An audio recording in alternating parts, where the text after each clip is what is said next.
Hi friends, Indira ಅಡುಗೆ ಮನೆಗೆ ಸ್ವಾಗತ. ಫ್ರೆಂಡ್ಸ್, ಇವತ್ತಿನ ರೆಸಿಪಿಯಲ್ಲಿ ಹಬ್ಬಕ್ಕೆ ಅಂದರೆ ಗಣೇಶ ಹಬ್ಬಕ್ಕೆ ಅಂತ ಹೇಳಿ ರವೆ ಲಾಡನ್ನ ಒಂದು 15 ನಿಮಿಷದಲ್ಲಿ ಹೇಗೆ ಮನೆಯಲ್ಲಿ ಮಾಡ್ಕೋಬೋದು ಅಂತ ತೋರಿಸ್ಕೊಡ್ತಾ ಇದ್ದೀನಿ. ಇವತ್ತು ನಾನು ಹಾಕಿರುವ ಕರೆಕ್ಟಾದ ಇಂಗ್ರೀಡಿಯೆಂಟ್ಸ್ನ ನೀವು ಯೂಸ್ ಮಾಡಿದ್ರೆ ಒಂದು 15 ನಿಮಿಷದಲ್ಲಿ ಪಟ್ ಅಂತ ಹೇಳಿ ರುಚಿಯಾದ ರವೆ ಲಾಡನ್ನ ನಾವು ಇವತ್ತು ಮನೆಯಲ್ಲೇ ಮಾಡ್ಕೋಬೋದು. ಹೇಗೆ ಮಾಡೋದು ಅಂತ ನೋಡೋಣ. ಅದಕ್ಕೂ ಮುಂಚೆ ಯಾರೆಲ್ಲ ನನ್ನ ಚಾನಲನ್ನು ಇನ್ನೂ ಸಬ್ಸ್ಕ್ರೈಬ್ ಮಾಡ್ಕೊಂಡಿಲ್ಲ ಫ್ರೆಂಡ್ಸ್, ಈ ಕೂಡಲೇ ಸಬ್ಸ್ಕ್ರೈಬ್ ಮಾಡ್ಕೊಳ್ಳಿ. ರೆಸಿಪಿನ ಇವಾಗ ಸ್ಟಾರ್ಟ್ ಮಾಡೋಣ. ನಾನಿಲ್ಲಿ ಒಂದು ಕಡಾಯಿ ಇಟ್ಕೊಂಡಿದ್ದೀನಿ, ಅದಕ್ಕೆ ಇವಾಗ ತುಪ್ಪ ಹಾಕ್ಕೊತಾ ಇದ್ದೀನಿ.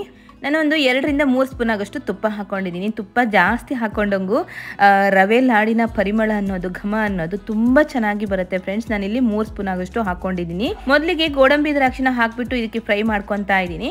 ಗೋಡಂಬಿ ದ್ರಾಕ್ಷಿನ ಬೇರೆ ಪ್ಯಾನಲ್ಲಿ ನಾವು ಫ್ರೈ ಮಾಡೋಕ್ಕಿಂತ ಇದಕ್ಕೆ ಹಾಕೊಂಡು ಫ್ರೈ ಮಾಡಿದ್ದು ತುಪ್ಪ ಹೇಗೂ ಹಾಕ್ಕೊಂಡಿರ್ತೀವಲ್ಲ, ಇವಾಗ ಫ್ರೈ ಮಾಡ್ಕೊಳ್ಳೋಣ. ಇದನ್ನು ಸ್ವಲ್ಪ ಕೆಂಪು ಬಣ್ಣ ಬರೋ ತನಕ ಇದನ್ನ ಫ್ರೈ ಮಾಡಿಕೊಂಡು ನಾನು ಇನ್ನೊಂದು ಬೌಲಿಗೆ ಹಾಕಿ ತೆಗೆದಿಟ್ಕೊಂಡಿದ್ದೀನಿ. ನಂತರ ಅದೇ ಕಡಾಯಿಗೆ ತುಪ್ಪ ಹೇಗೋ ಇದೆ ಅಲ್ಲ, ಅದಕ್ಕೆ ನಾನು ಈಗ ಈ ಕಪ್ಪಲ್ಲಿ 1 ಕಪ್ ಆಗೋಷ್ಟು ರವೆನ ಹಾಕ್ಕೊತಾ ಇದ್ದೀನಿ. ನೋಡಿ, ತುಪ್ಪ ತುಂಬಾ ಇದೆ, ಹಾಗಾಗಿ ಮತ್ತೆ ನಾನು ಹಾಕ್ಕೊಂಡಿಲ್ಲ. ನೀವಿನ್ನೇನು ತುಪ್ಪ ಕಮ್ಮಿ ಇದೆ ಅಂತ ಅಂದ್ಕೊಂಡಿದ್ರೆ ಸ್ವಲ್ಪ ತುಪ್ಪ ಹಾಕ್ಕೊಂಡು ಕೂಡ ಫ್ರೈ ಮಾಡ್ಕೋಬೋದು. ಇಲ್ಲಿ ಇವಾಗ ನಾವು ರವೆನ ಹಾಕ್ಕೊಂಡಿದ್ದೀವಲ್ಲ, ರವೆನ ನಾವು ಚೆನ್ನಾಗಿ ಫ್ರೈ ಮಾಡ್ಕೋಬೇಕು. ಲೋ ಫ್ಲೇಮಲ್ಲಿ ಇಟ್ಕೊಂಡೆ ಫ್ರೈ ಮಾಡ್ಕೋಬೇಕು. ಹೈ ಫ್ಲೇಮಲ್ಲಿ ಇಟ್ಕೊಂಡ್ರೆ ಬೇಗ ಸೀದೋಗ್ಬಿಡುತ್ತೆ, ಹಾಗೆ ರವೆ ಕೂಡ ಫ್ರೈ ಆಗಲ್ಲ. ರವೆ ಲಡ್ಡು ಕೂಡ ಅಷ್ಟೊಂದು ಚೆನ್ನಾಗಿ ಬರಲ್ಲ. ಹಾಗಾಗಿ ನಾವಿಲ್ಲಿ ಮೇಯ್ನಾಗಿ ನೋಡ್ಕೋಬೇಕಾಗಿರೋದು ರವೆನ ಫ್ರೈ ಮಾಡ್ಕೊಳ್ಳೋದು. ಇದನ್ನು ನಾವು ಲೋ ಫ್ಲೇಮಲ್ಲಿ ಇಟ್ಕೊಂಡು ಒಂದು 5 ರಿಂದ 8 ನಿಮಿಷ ತನಕ ನಾವು ಇದನ್ನ ಫ್ರೈ ಮಾಡ್ಕೋಬೇಕು. ಚೆನ್ನಾಗಿ ಫ್ರೈ ಆಗಬೇಕು. ನಂತರ ರವೆ ಚೆನ್ನಾಗಿ ಫ್ರೈ ಆದಮೇಲೆ ನಾನಿಲ್ಲಿ ಸ್ವಲ್ಪ ಕೊಬ್ಬರಿ ತುರಿನ ಮಿಕ್ಸಿಗೆ ಹಾಕಿ ಗ್ರೈಂಡ್ ಮಾಡಿಕೊಂಡು ಅದನ್ನು ಹಾಕ್ಕೊತಾ ಇದ್ದೀನಿ. ಕೊಬ್ಬರಿಯಲ್ಲಿ ಬ್ಲ್ಯಾಕ್ ಥರ ಇರುತ್ತಲ್ವ ಕಾಯಲ್ಲಿ, ಅದನ್ನು ರಿಮೂವ್ ಮಾಡಿಬಿಟ್ಟು ಬರೀ ವೈಟ್ ಇದೆಯಲ್ಲ ಅದನ್ನು ಮಾತ್ರ ತೆಗೆದ್ಬಿಟ್ಟು ನಾನಿಲ್ಲಿ ಮಿಕ್ಸಿಗೆ ಹಾಕೊಂಡು ಗ್ರೈಂಡ್ ಮಾಡ್ಕೊಂಡು ಹಾಕೊಂಡಿದ್ದೀನಿ. ನಿಮ್ಮ ಮನೆಯಲ್ಲಿ ಕೊಬ್ಬರಿ ಇಲ್ಲ ಅಂತ ಹೇಳಿದ್ರೆ ಹಸಿಕಾಯಿನೂ ಕೂಡ ತುರಿದ್ಬಿಟ್ಟು ಸ್ವಲ್ಪ ಫ್ರೈ ಮಾಡಿ ಸ್ವಲ್ಪ ಬಾಣಲೆಯಲ್ಲಿ ಹಾಕಿ ಸ್ವಲ್ಪ ಹೊತ್ತು ಬೆಚ್ಚಗೆ ಮಾಡಿಬಿಟ್ಟು ಅದನ್ನು ಮಿಕ್ಸಿ ಜಾರಿಗೆ ಹಾಕಿ ಗ್ರೈಂಡ್ ಮಾಡಿ ಕೂಡ ಯೂಸ್ ಮಾಡ್ಬೋದು. ನಾವಿಲ್ಲಿ ತುಂಬ ಜಾಸ್ತಿ ದಿನ ಇಡಬೇಕಂತ ಹೇಳಿದ್ರೆ ಕೊಬ್ಬರಿನ ಹಾಕ್ಕೊಂಡು ಯೂಸ್ ಮಾಡ್ಬೋದು. ನಾವು ಈ ಹಸಿಕಾಯಿನ ಹಾಕ್ಕೊಂಡ್ರೆ ಜಾಸ್ತಿ ದಿನ ಇಡೋಕ್ಕಾಗಲ್ಲ, 1 ವಾರ ಇಟ್ಬಿಟ್ಟು ತಿನ್ಬೋದು ನಾವು ರವೆ ಲಡ್ಡು. ಇವಾಗ ನೋಡಿ, ನಾನು ಕೊಬ್ಬರಿ ಕೂಡ ಹಾಕೊಂಡ್ಬಿಟ್ಟು ಚೆನ್ನಾಗಿ ಒಂದು 2 ರಿಂದ 3 ನಿಮಿಷ ಫ್ರೈ ಮಾಡ್ಕೊತಾ ಇದ್ದೀನಿ. ಕೊಬ್ಬರಿ ಹಾಕೊಂಡು ಚೆನ್ನಾಗಿ ಫ್ರೈ ಆದಮೇಲೆ ನಾನು ಏಲಕ್ಕಿ ಪೌಡ್ರನ್ನ ಕೂಡ ಹಾಕೊಂಡಿದ್ದೀನಿ. ನಾನು ಶುಗರಲ್ಲಿ ಏಲಕ್ಕಿನ ಮಿಕ್ಸಿಗೆ ಹಾಕಿ ಗ್ರೈಂಡ್ ಮಾಡಿಕೊಂಡು ಪೌಡ್ರ್ ಮಾಡಿ ಇಟ್ಕೊಂಡಿದ್ದೀನಿ. ಅದು ಒಂದು 2 ಸ್ಪೂನ್ ಆಗೋಷ್ಟು ಹಾಕೊಂಡಿದ್ದೀನಿ. ಒಳ್ಳೆ ಫ್ಲೇವರ್ ಬರುತ್ತೆ. ಹಾಗೆ ಗೋಡಂಬಿ ದ್ರಾಕ್ಷಿ ಕೂಡ ಫ್ರೈ ಮಾಡಿ ಇಟ್ಕೊಂಡಿದ್ನಲ್ಲ, ಅದನ್ನು ಕೂಡ ಇವಾಗ ಹಾಕ್ಕೊಂಡು ಚೆನ್ನಾಗಿ ಮಿಕ್ಸ್ ಮಾಡ್ಕೊತಾ ಇದ್ದೀನಿ. ಜಸ್ಟ್ ಮಿಕ್ಸ್ ಮಾಡಿಕೊಂಡ್ರೆ ಸಾಕಾಗುತ್ತೆ. ನಂತರ ನಾನಿಲ್ಲಿ ಶುಗರ್ನ ನೋಡಿ, ಈ ಕಪ್ಪಲ್ಲಿ 1 ಕಪ್ ಆಗೋಷ್ಟು ಶುಗರ್ನ ತೊಗೊಂಡಿದ್ದೀನಿ. ನಾನಿಲ್ಲಿ 1 ಕಪ್ ಆಗೋಷ್ಟು ರವೆ ತೊಗೊಂಡಿರೋದು, ಹಾಗೆ ಅದೇ ಕಪ್ಪಲ್ಲಿ 1 ಕಪ್ ಆಗೋಷ್ಟು ಶುಗರ್ ಕೂಡ ತೊಗೊಂಡಿದ್ದೀನಿ. ಆ ಶುಗರ್ನ ಮಿಕ್ಸಿ ಜಾರಿಗೆ ಹಾಕಿ ಪೌಡ್ರ್ ಮಾಡಿಬಿಟ್ಟು ಇವಾಗ ಇದಕ್ಕೆ ಸೇರಿಸ್ಕೊಳ್ಳೋಣ. ಇವಾಗ ಸೇರಿಸ್ಕೊಂಡು ಚೆನ್ನಾಗಿ ಮಿಕ್ಸ್ ಮಾಡ್ಕೋಬೇಕು.